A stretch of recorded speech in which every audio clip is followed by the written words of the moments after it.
Today, we come together in a moment of profound uncertainty.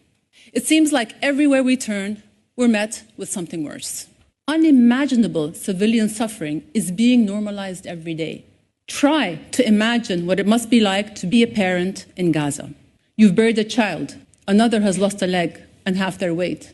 Your whole family is starving.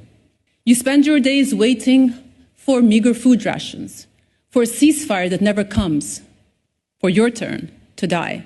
Washington Post columnist Karen Attiya wrote, "The last time millions of people were targeted and trapped based on their identity, the world said, never again." If never again singles out some based on identity, then that promise has been broken. Is the world saying that Israel's security is more important than anyone else's, and therefore nothing is off limits in its pursuit? That no level of Palestinian suffering is too high a price to pay? This devaluation of life must be called out what it is: anti-Palestinian racism. What is the global South supposed to think when they see the West stand up for the people of Ukraine while leaving innocent civilians in Gaza to unprecedented collective punishment? More than hypocritical, the double standard is dehumanizing. It is cruel. It sends the message that many powerful nations see some people as less than. When international humanitarian law is applied selectively, when UN resolutions are discounted, when international courts are bullied and belittled, we have entered a new era of global disorder in which none of us are truly safe. If we are to forge a just, sustainable peace that honors both people's rights and aspirations, we need to start from a shared foundation.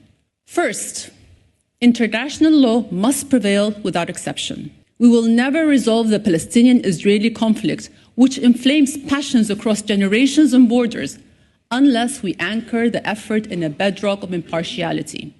Second, autonomy, dignity, and human rights are universal and unconditional, and they are non-negotiable, irrespective of how much global influence, political leverage, or military power one side might have.